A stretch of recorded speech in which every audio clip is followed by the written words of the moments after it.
Cannabis Common Sense, the show that tells the truth about marijuana and the politics behind its prohibition.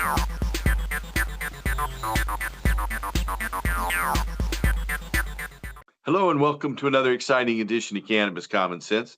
We have a good show for you tonight. We have Polita Pepper, who is in Cali, Colombia, and just experienced a massive earthquake there in Colombia. She is from Mexico, but she has been working with her organization, Canativa, for many years. So we'll be talking about that some more. But first, we're going to bring on our infamous dancing cannabis leaves. I feel the force.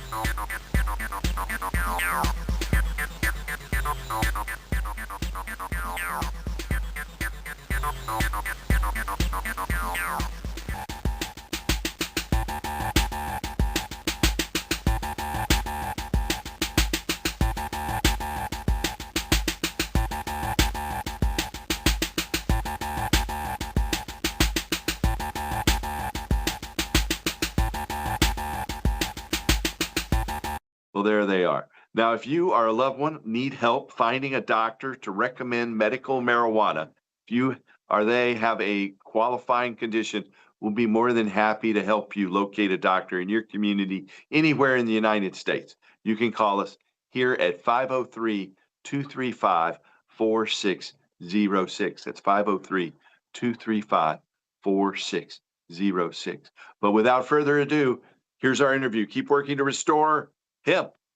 Good night. I'd like to introduce a friend of mine from Latin America. She's from Mexico, but right now she's at the epicenter of the most recent major earthquake in Cali, Colombia. And Polita has been an activist for marijuana legalization and a spokesperson for women's rights in the marijuana movement all across the Western Hemisphere, from Argentina to Mexico. Unfortunately, the United States government decided that she's not wanted here, even though she hadn't overstayed her visa or anything. The United States government decided that we don't want her to come back to America. We've got to change that somehow. And I apologize on behalf of my government, Polita. But welcome to Cannabis Common Sense. Hello, you guys. I'm super happy to be here again. I'm super honored to share the same space with you, virtual space also, Paul. You are a super inspiration for me and for so many activists around the world. So I'm super happy to share this moment with you and with you guys. And now I'm in Colombia. As we can see, not just in the United States or here or even in my country, in Mexico, people is not well represented by our governments. So we are here, we are the power of the people itself. So let's make something different for us. So thank you so much for having me here today, you guys. Hey, it's our great pleasure. So you are in Colombia and you went there for a music festival. And since there's just a major earthquake there and many buildings collapsed right there in Cali, Colombia, tell us how that happened.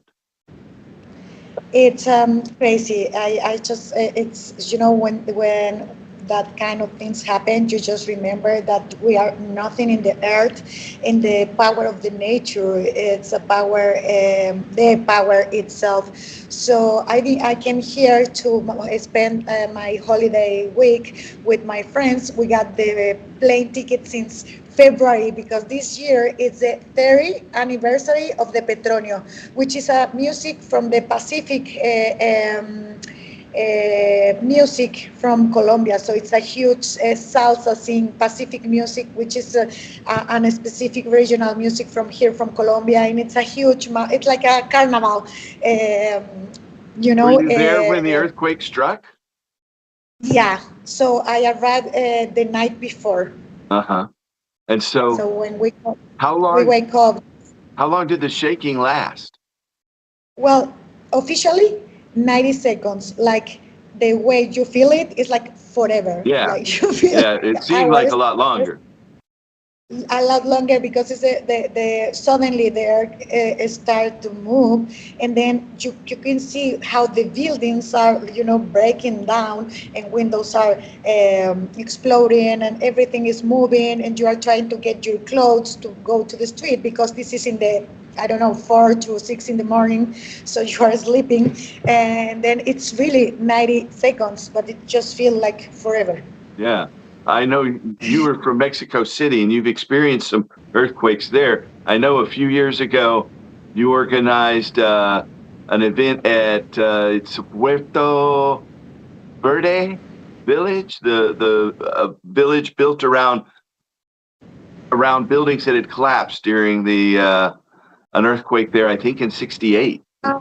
Yeah, yeah, it was last huge earthquake in Mexico was 2017, and it was also massive. So we've been working after that because this is just a few days after it happened, so it takes months or for people to get to the normal life, it maybe years. So I remember that when you said that it was the last airport in Mexico, and then we were be working, gathering either food or money in different ways, different parties, different events to keep gathering money because there's people who lose everything, their houses and everything, and so it's just not a week or two. It's gonna be a lot of time from them to get back to their lives. Yeah, if ever.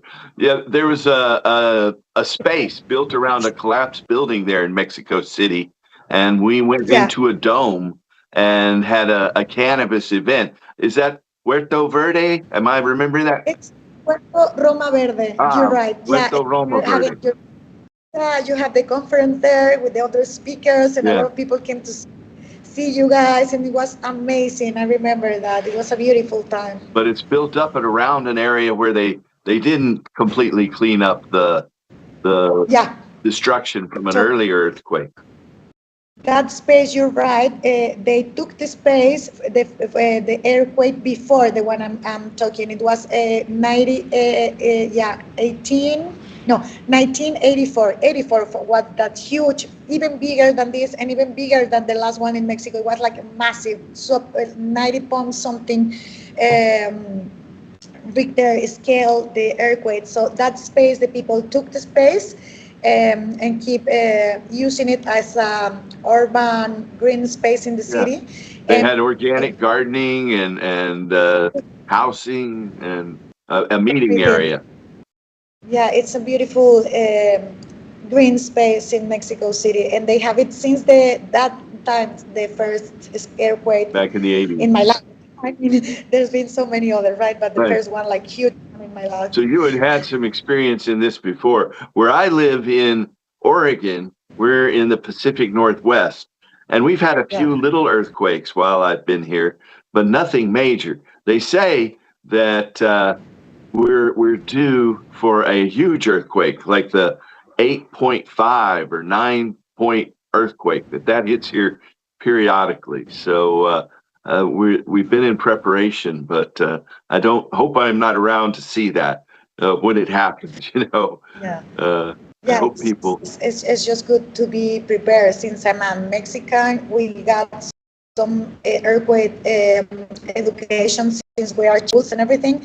There's some kind of simulations and ever, so you can like know how to act in the moment. But you know what? And that Yeah, moment when it's happening, you just know the basics. scared. It just so happens so fast that sometimes you don't even remember what to do.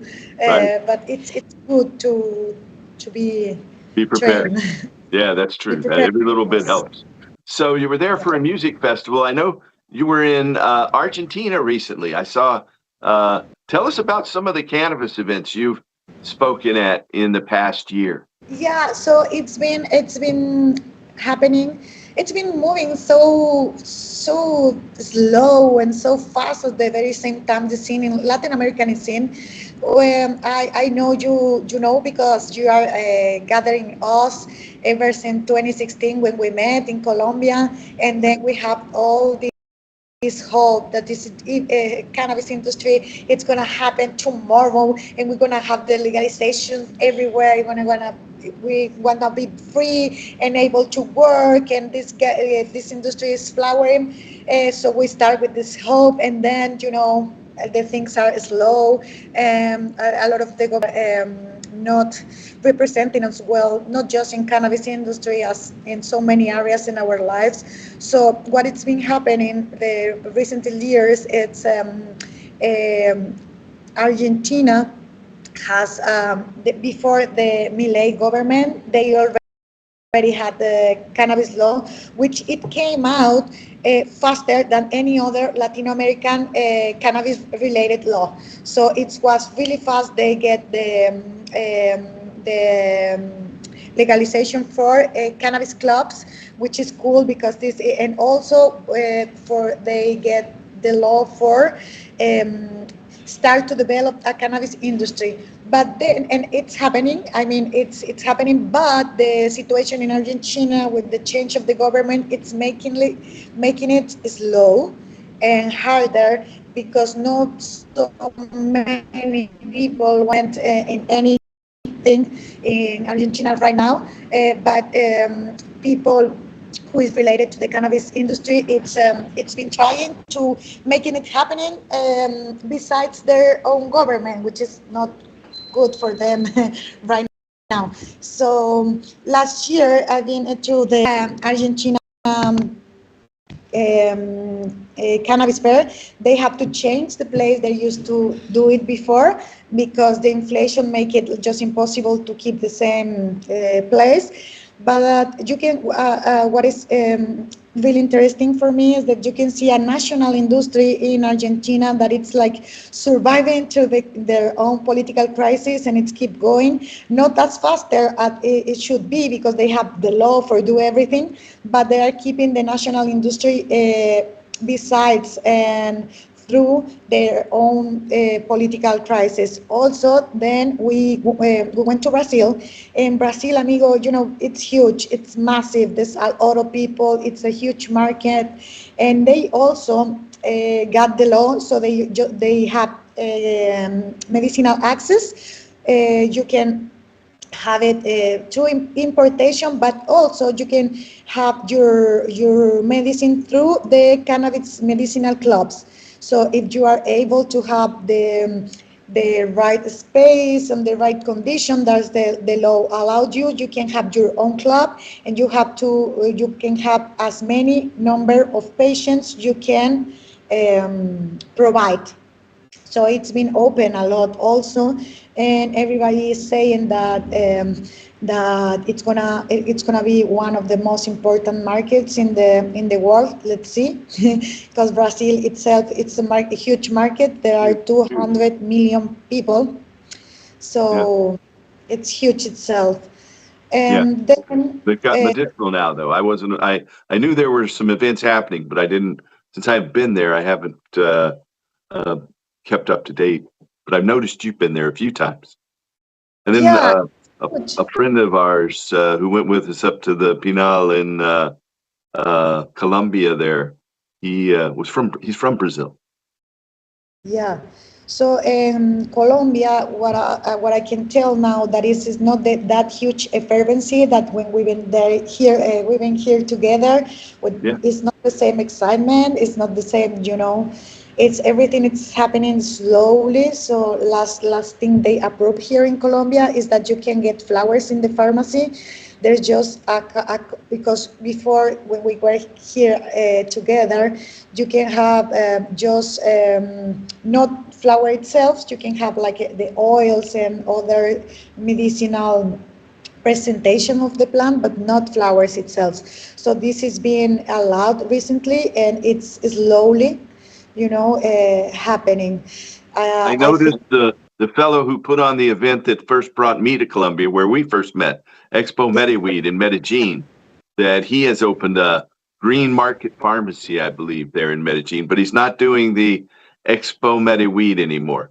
And so it seems like events have, well, there've been some political turmoil too with armed groups when we were first there in 2016, they just signed a major peace treaty, and they were Yeah, very hopeful that yeah, the civil conflict would end, but that hasn't been the case. yeah, yeah, totally. Everything is just changing. I mean, it's been already 10 years from that first Expo Medellin. It was the first Latin American Expo in that level. So things are been changing a lot in our region, and not just Colombia. It's just the region, and it's the world that is like, having this kind of politic and representation that maybe is not so interested in the access or in the legalization or at least discriminalization of the cannabis plant. But what I've been realizing these 10 years also, amigo, is that we keep doing it, and that maybe we are not as focused as before, and the idea of waiting from our governments to let us in or provide us, and we are just more in a realistic perspective that what we can do as our small local communities to make it happens, because it's been 10 years. Still a lot of people is going to jail because of cannabis plant, still a lot of discrimination because cannabis not plant, cannabis stigma, which is all politic issues related to the or either the cultivation or the production, whatever. So I still having hope, and it's about these small communities that we are a lot around the world making things happening and making it different, and I can now I'm more careful in what I hope to officially legalization can provide us, especially in my country, which is having not any more discussion about the plant this couple of years or whatever. Nobody is talking about it in the official channels. So I think it's we are being to this kind of state of they just prefer not to talk about because they have a other complicated agenda or whatever. But it's I think it's time to also keep doing what we do. Yeah, Um, representing our community. And yeah, Timothy Leary, the Harvard yeah, professor who popularized LSD, said there are more marijuana smokers in the world than there are Jews and Christians and Muslims combined, and that we're the largest cultural group in the world, and we share that. And I hold that people have co-evolved with cannabis for 35,000 years, and yeah, cannabis has changed us, and we've changed cannabis. for And sure. so we see, I was blessed to be able to go to Nairobi in Kenya to a hemp event there and meet the Rasta people there. And, our culture is international, and It, there's something about cannabis that draws us together and meshes with some of us. And there's yeah, part of it that scares some people, and that's why they made it illegal.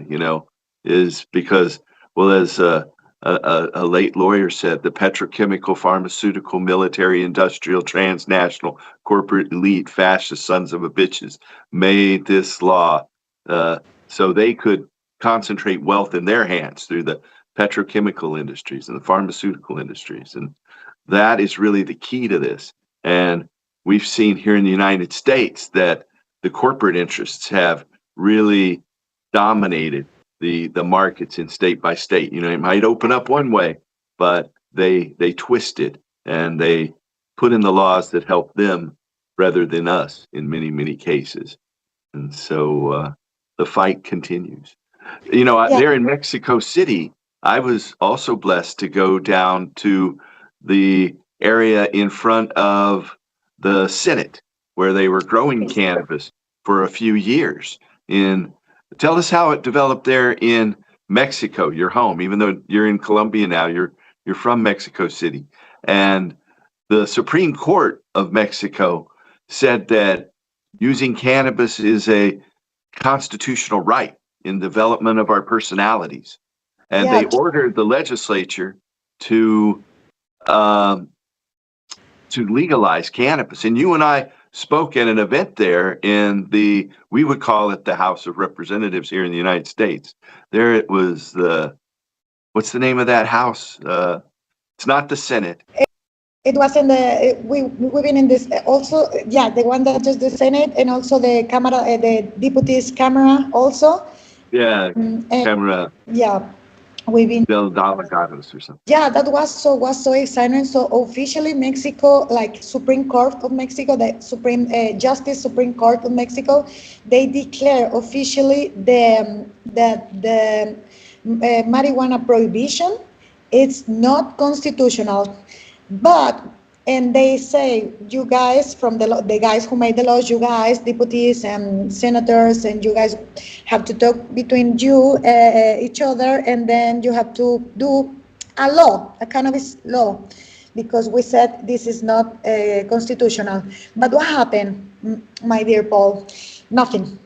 So Yeah, yeah. exactly. So they It's yeah. the one house debated it. I know the president at the time, AMLO, he did not favor it, though his party did. And it passed one house and didn't pass the other. Yeah. And the same thing happened in the United States. We had a law passed the House of Representatives that would have completely descheduled marijuana and legalized it. And it passed the House, but they wouldn't hear it in the Senate. At the same time, in the Senate, at the time, the head of the Senate from New York, Schumer, teamed up with other senators, and they said they were going to pass a taxation law to add taxes to marijuana. But that never passed out of the Senate to go over to the House. So there are these movements in our legislatures, but they're stopped by the powers that be. And what we see here in America is primarily the alcohol industry and the pharmaceutical industry. They've teamed up, and both of them have very powerful lobbyists. Oh yes, And they are really.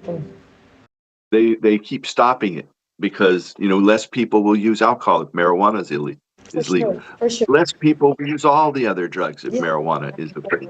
All, And that's why the pharmaceutical companies don't want it. yeah, totally. They don't want they don't want a real medicine from nature that everybody can grow in their own houses, right? Because that it's also the idea of losing money. And these days, the power of the world, as we can see, is the power of the money because there's not anymore.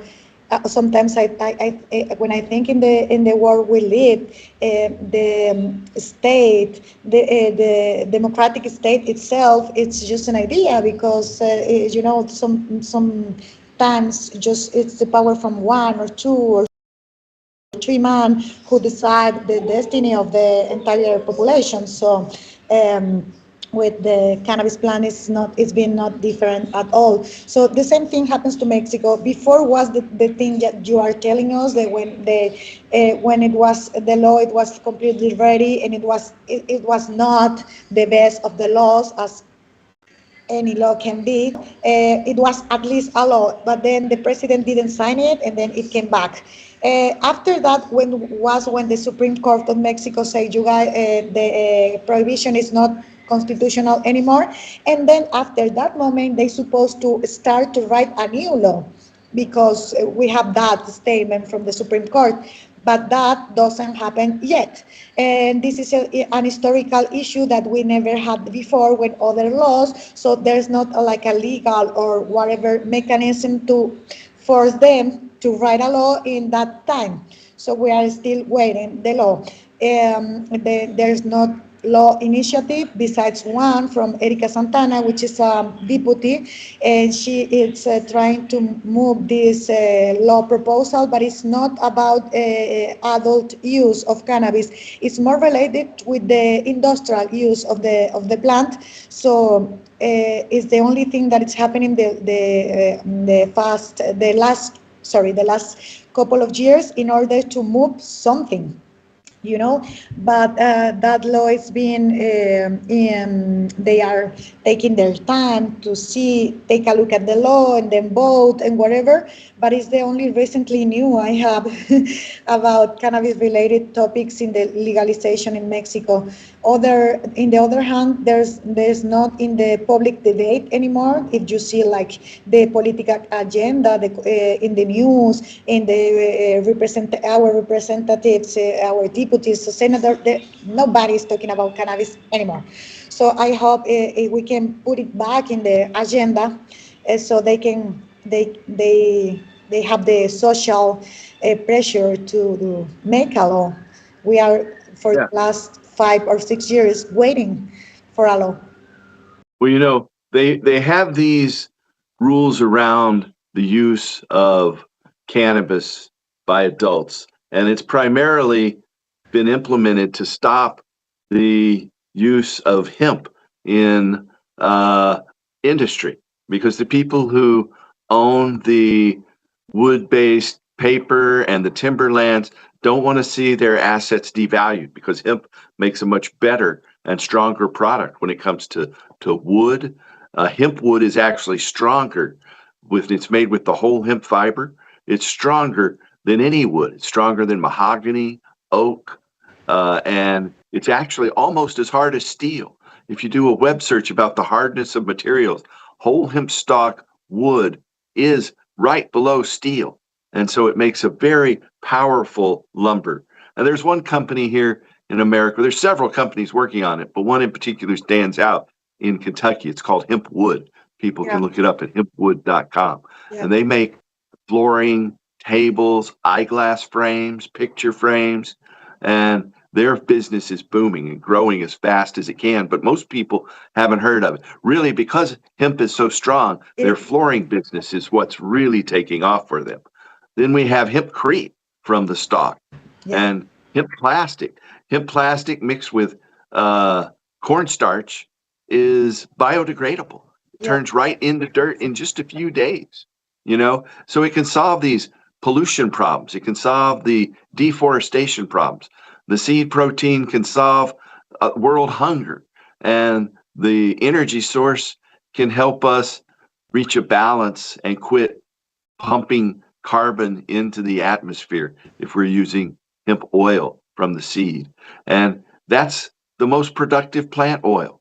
yeah, And, you know, most people don't realize that when people smoke tobacco cigarettes, they're smoking hemp fiber in the paper. It's either hemp or flax. And most of the world's currency is 70% hemp and 30% cotton. Here in the United States, back in the 20s, they changed it to 70% flax and 30% cotton. But Mexico, Canada, the euro, they're all 70% hemp and 30% cotton, even today. Ben Dronkers, in his company Hemp Flax in Europe, he supplies the hemp for the euro note. And so the money there is produced by a company that started with hemp seed, cannabis seed money.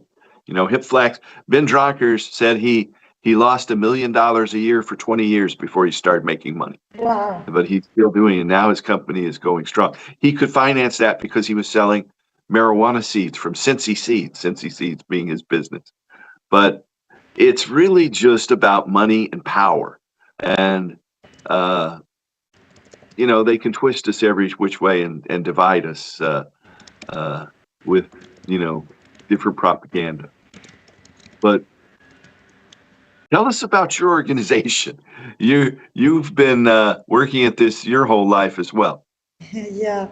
So, yeah, well, I when you Unless you started, want to talk about that. yeah, Anything you want to talk about, no, no, Polita. no, no, that totally, no, I was just making that reflection with your words, that it's just unbelievable. We still have to, provide a scientific or ancestral or any kind of knowledge or proofs to really make legal again something that is just um, it's just not the fact that it's nature itself, and nature shouldn't ever be prohibit. But the thing that you've been talking about, the hemp, is like it's crazy. Why are not using we are not using that? It's just, let's make any sense how to, why we have to keep explaining something that obvious, right?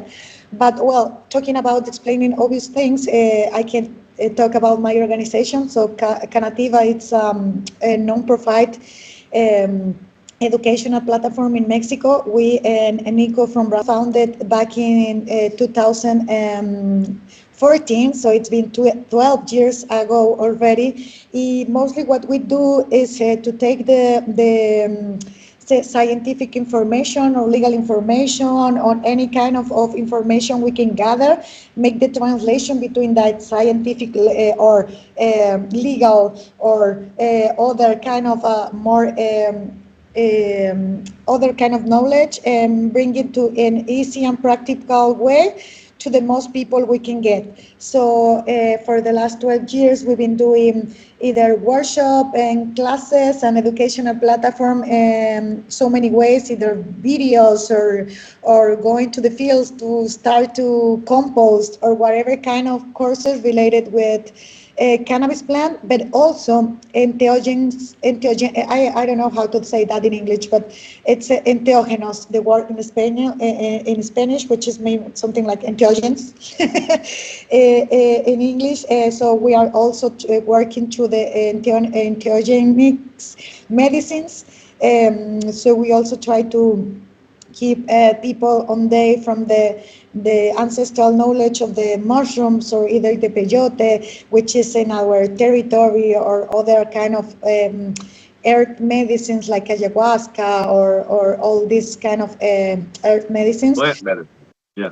Yeah, so Canativa works on that.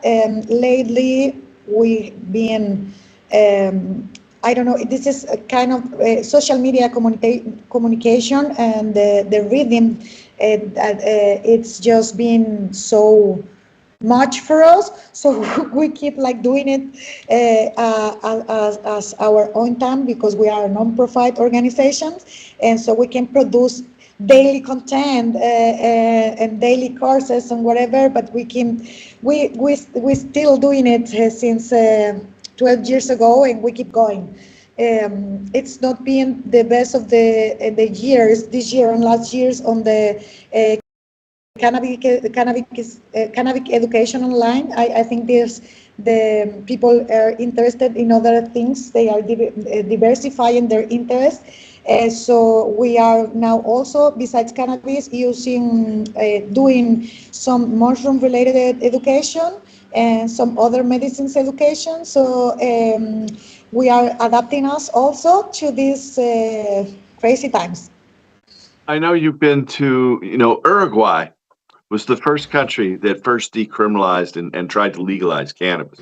But their law is kind of restrictive, and it's taken a long time to implement. I know Michi organized the Expo Cannabis event there. I know they also had one there in Brazil a Yeah. few years ago too. And so tell us about Uruguay and Well, Uruguay, as you said, is the first legal country in the legalization in the world, and it's like I think 11 or maybe 12 for years. yeah, 11 Ago. or 12 years, probably Yeah, maybe. yeah, yeah, right. So they still have the law. The law have some restrictions also about The the tourists haven't been able to access cannabis there. It's only for residents through pharmacies or social groups. and also just flowers. So that we have friends in common going through jail because they have hashish, for example, in their clubs, and they are not allowed to have any form of extraction, just flowers and just an amount of flowers in the club. So there have been people being a couple of years in jail, for example, to having hashish in their cannabis clubs, and they are not allowed to. So Which is ridiculous. It's the same thing. I You know, know, it's but just it's not. Yeah, but it's it not in the law, so it's cocaine for them, you know. yeah, it's the police who are pushing these things, you know. Totally. It's money, and they can seize property, they can seize assets, and that's a big impetus, Yeah. their motivation is, again, it's about money and power. Yeah, And so so, at this, also the other thing that you said is important, tourist, the access from the people with not legal resident is not legal also.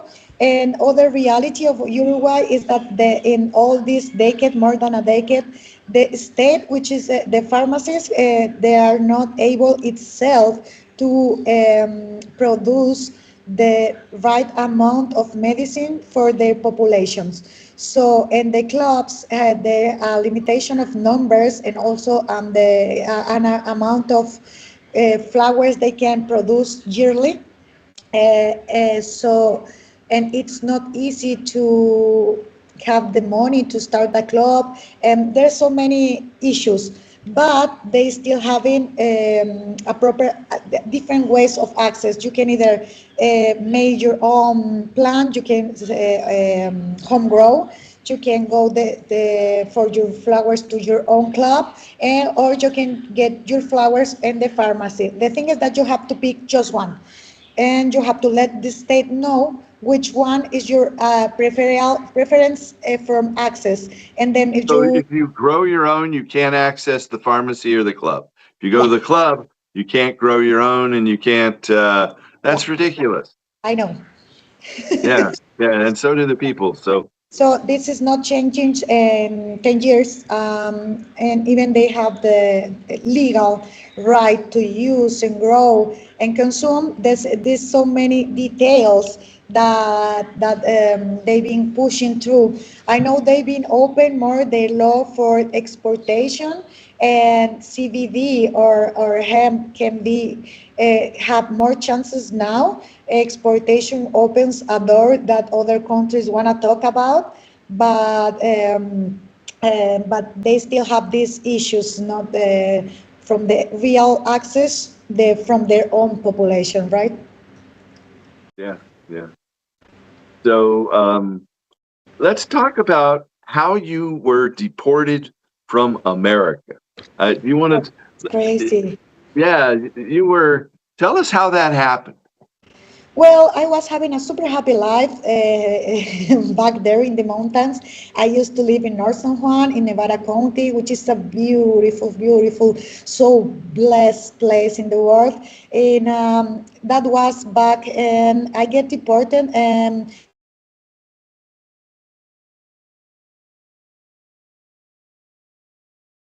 scenery. There's not many people like us arriving to a small town.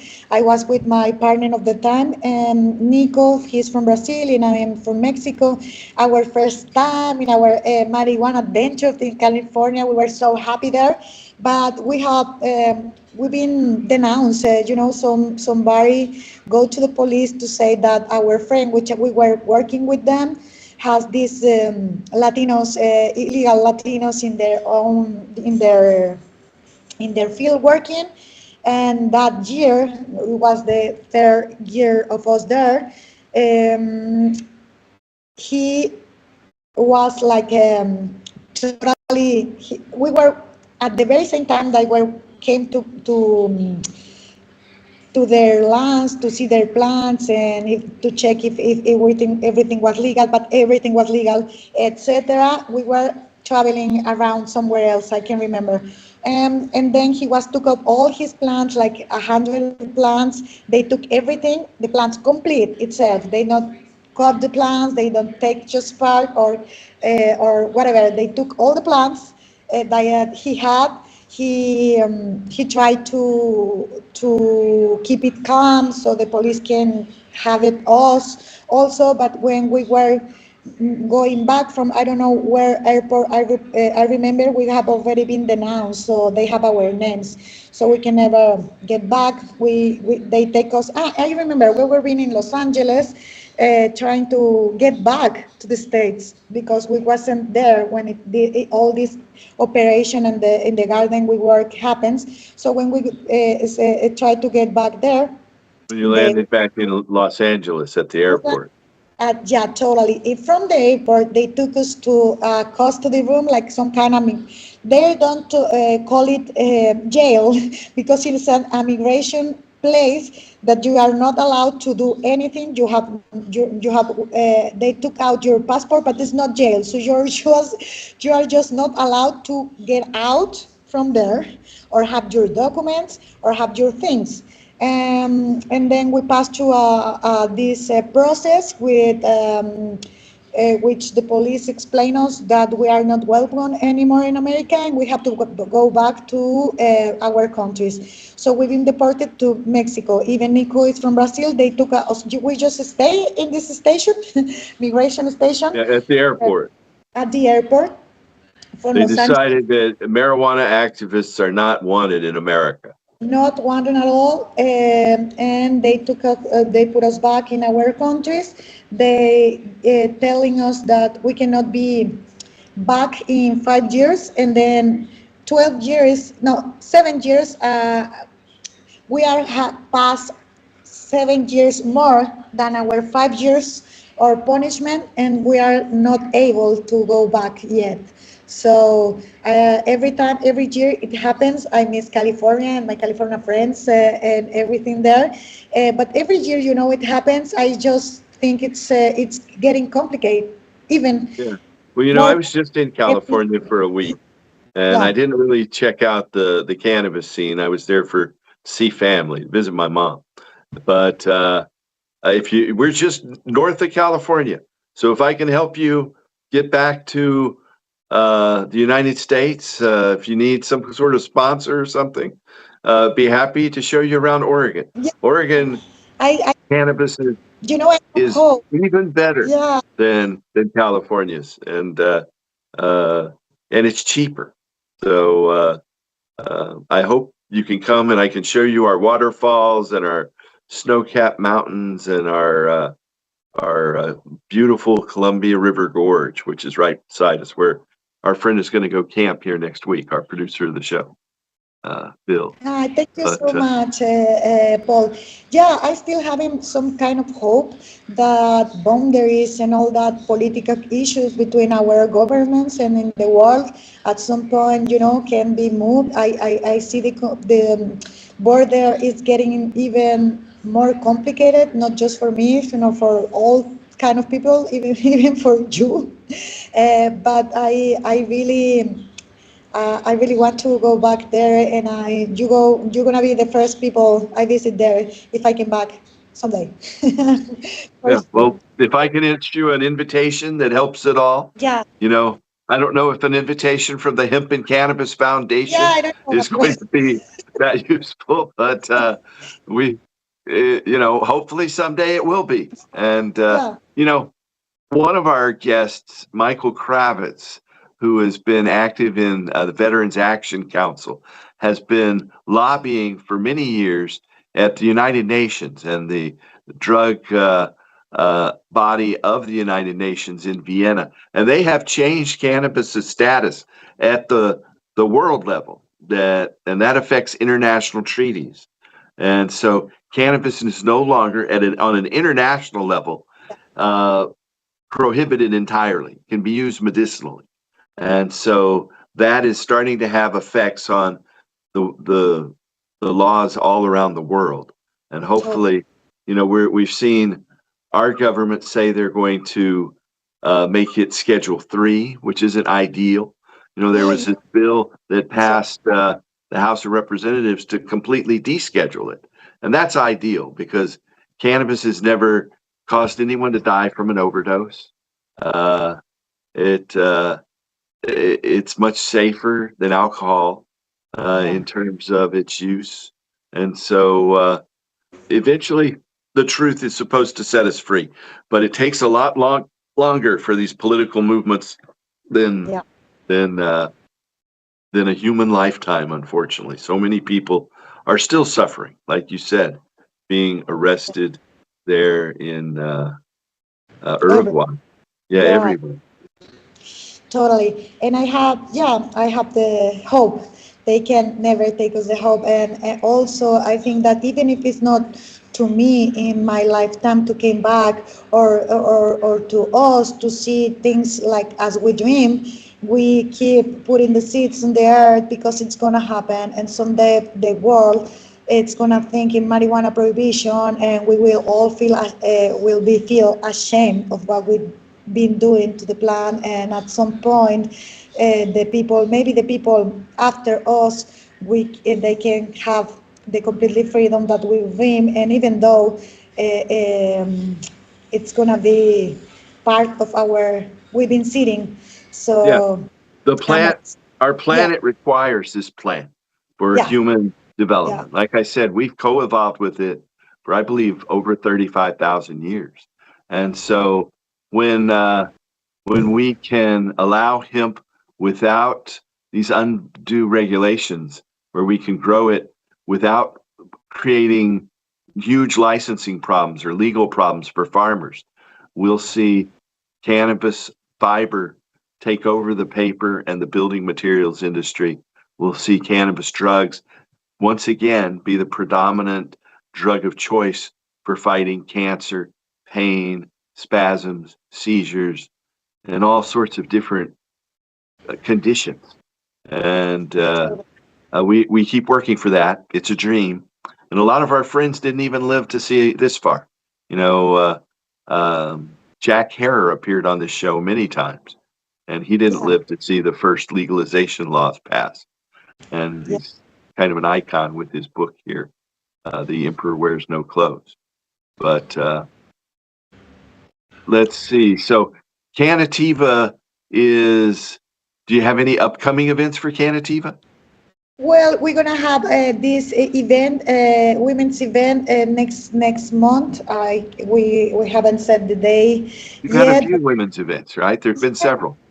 Yeah, yeah, because I think it's important. And when we have Yeah. women's events, a lot of different kind of women's, even not cannabis consumers, get close just because they need some information. And it's been a really interesting experience for me too. So I mean, I am happy with that. So we have this kind of medicinal course next week in Mexico City, and we hope to be we are trying to get the sponsor, but we are trying to go to Argentina Expo, which is in October also, and Brazil Expo, which is in November.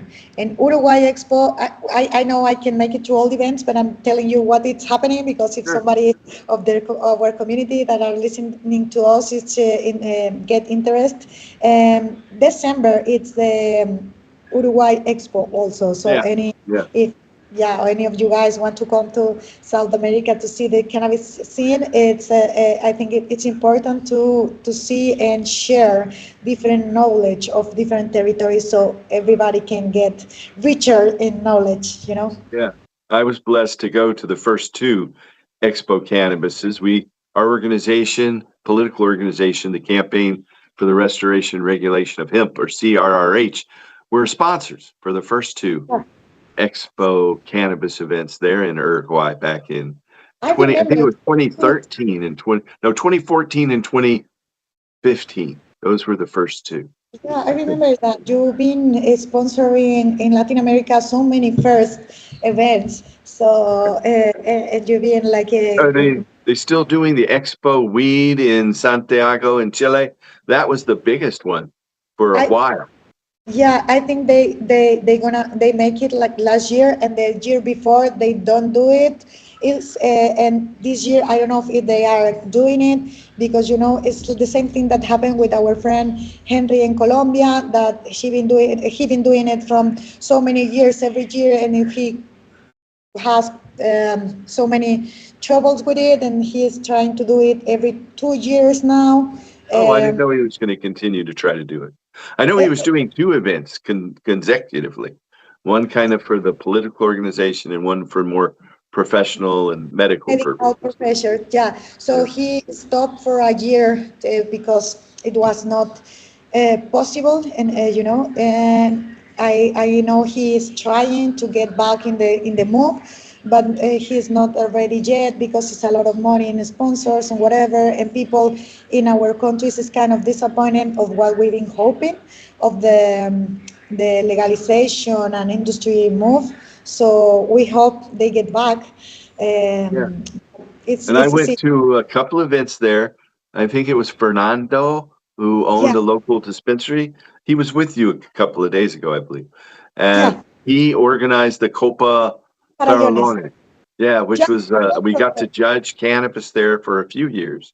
And yeah, few what years and is that a still going half. on? It's not going on this year.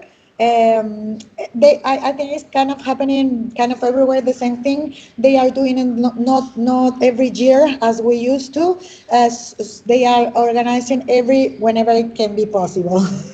Right. Yeah. Well, Yeah. money is definitely a limiting factor. I know that here in Portland, we had a hemp stock festival, and in Seattle, they had the Seattle Hemp Fest. The Seattle Hemp Fest was huge. There could be 250,000 people in a park. And it, with the pandemic and the powers that be and businesses that don't like marijuana, they kind of stopped that from happening. Yeah. So the last one was in 2019. In my case, I was the primary sponsor of the Portland Hemp Stock Festival. And when we went through a hostile corporate takeover by minions of George Soros, the people who are theoretically in favor of legalizing marijuana, they came in with lies and forgeries, and a corrupt judge took everything from me, put me deeply in debt. That, those powers that be don't like us, and they Yeah. think they know what to do for their pocketbooks. And again, uh, stopping the use of it pharmaceutically, because it will have a major impact there. But Yeah. but Copa Farallone isn't happening now. I was blessed also in 2016 and again a few years ago, about 4 or 5 years ago, to go to Toribio up in the mountains of the Yes. Cauca, which is Yeah. indigenous tribe, uh, NASA. the NASA. Naka The people. corporate NASA. And Yeah. NASA that people. area produces cannabis on an incredibly large scale. That's not far from Cali. When I first went, I was driving that year back in 2016, and it was about a half a day drive. Yeah. But there were conflicts between some farmers and the indigenous communities there that were part of that civil disturbance that continued to Yeah. pop up its head. We had one friend of ours who was a camera person on this show, Clay Pierce. He moved to Right. Toribio Right. and he Yeah. lived there. He had health problems and he passed away last year there in Oh. Toribio.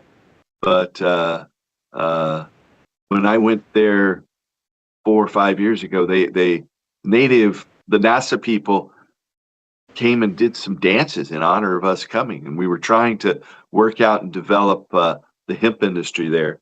Our friend Don Wirtschafter opened a hotel, Yeah. cannabis hotel, that is With my. still there in Toribio. It's a nice facility, but Yeah.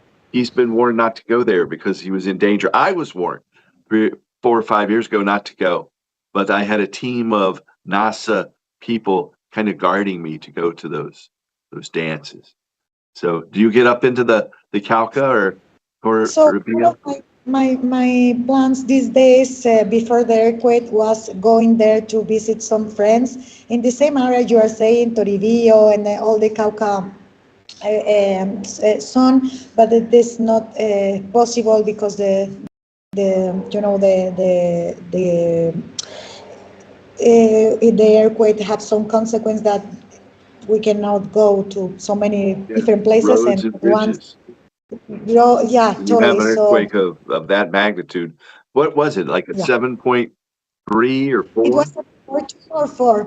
Yeah, Yeah, yeah, which is a lot. the big. Yeah, it's a big one.